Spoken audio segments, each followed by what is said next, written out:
చివరిగా ఒక్క మాట చెప్పదలుచుకున్నా. విమానంలో నలుగురు పోతున్నారు. నలుగురిలో ఒక ఆయన ఉత్తమ్ కుమార్ రెడ్డి అన్న, రెండోగా ఆయన చంద్రబాబు నాయుడు, మూడోగా ఆయన కల్వకుంట్ల చంద్రశేఖరరావు, నాలుగోడు చిన్న బుడతాడు స్కూల్ పోయే పిల్లగాడు.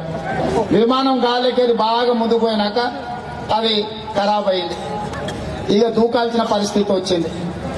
చంద్రబాబు నాయుడు చెప్పిండు, అయ్యా నాది ఆంధ్రప్రదేశ్, నేను అమరావతి కట్టుకునేది ఉన్నది, ప్రజలకు చాలా అవసరం ఉన్నది, నా అవసరం, నేను లేకపోతే మా రాష్ట్రం దెబ్బతింటది, పోలవరం కట్టాలి, 3 పారాచూట్లు ఉన్నాయి. దాంట్లో మొదటి పారాచూట్ ఆయన తీసుకొని కట్టుకొని దొరికిండు, ఎందుకంటే అమరావతిలో నా అవసరం ఉంది, ఇప్పుడు నేనేమన్నా అయితే ఆంధ్రులు నష్టపోతారని. ఆయన దూకిండు. ఆయన దూకిన తర్వాత కేసీఆర్, అరే ఏం రాబాయ్, నేను థర్డ్ ఫ్రంట్ పెట్టేది ఉన్నది, దేశం అంతా చేసేది ఉన్నది, నేను కూడా దూకుతాను, ఆయన కూడా తీసుకొని దూకిండు. ఇక మిగిలింది ఒక్కటి ఉత్తమన్న, చిన్న యువకుడు.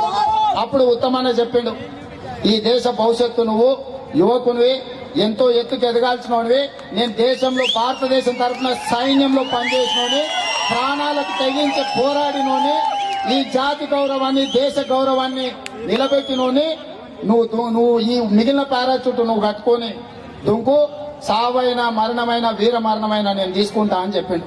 అప్పుడు ఆ పిల్లోడు నవ్వి, లేదు సార్ మన ఇద్దరం రెండునే, మన ఇద్దరం కలిసి దుంకుదాం చెరోటి కట్టుకున్నాను. ఉత్తమాన్ని అడిగి, నువ్వు ఉన్నాయి 3 కదా, మరి ఈ 2 ఎక్కడికి వెళ్ళి వచ్చినాయి. సార్ ఆ ముందు దుంకిన తాగుపోతాడు పొద్దుట పూట తాగుతాని చెప్పినా,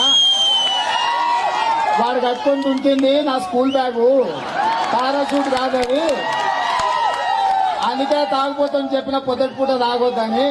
ఇగో మనకి ఇట్లా అదృష్టం కలిసి వచ్చిందని చెప్పిండట వాడు. ఇవాళ రాష్ట్రంలో పరిపాలన గట్లుంది.